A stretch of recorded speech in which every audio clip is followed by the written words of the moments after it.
Welcome back. One final point before we go tonight. A black Trump supporter punched in the head at President Trump's rally in Phoenix. That should be the headline across the board today. A black man, a Trump supporter, assaulted, punched repeatedly in the back of the head by a violent, vicious anti-Trump protester after the man attended a speech given by our president. Yes, the president of all of us, the president of the United States of America. Watch this assault.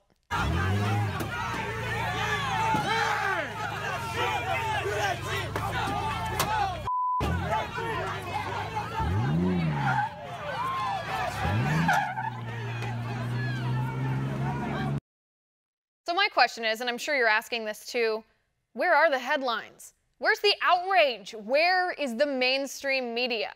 Where are the cries of racism, of discrimination, of violence, of intolerance, hatred, and bigotry? Because all of those words describe this left-wing violence. Anti-Trump protesters were the ones who were hateful. Anti-Trump rioters were intolerant. Anti-Trump mobs attacked a black man simply because he supports the president. To progressive mobsters, apparently that is a crime worthy of a beating. Imagine for just 1 second here if this black man were a Hillary supporter, punched in the head by a Republican. Imagine if a white Trump voter punched a black Antifa thug. Imagine if this Trump supporter were a Bernie Sanders fan, punched in the head by a Tea Party patriot. Or imagine if a Christian punched a gay man after the gay pride parade. Do you think the media coverage would have been brushed under the rug? No, of course not. Well, maybe if the media weren't so obsessed with turning off their cameras when Trump calls out their dishonesty, and maybe, just maybe, if they actually reported the facts of what happened, we would all have seen the thugs outside the rally hurling bottles and rocks at police officers. Instead, we get minor violence. That's what the press called the mobs outside Trump's Phoenix rally. Mostly peaceful, they said.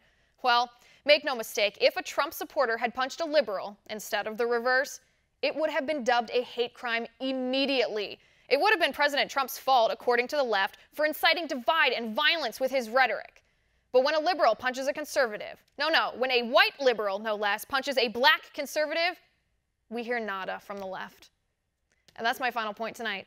You can reach me on Twitter at Liz_Wheeler. If you liked the show, please send me an email at oann.com/contact. In the meantime, catch us here tomorrow at 9 p.m. Eastern. And until then, have a good night.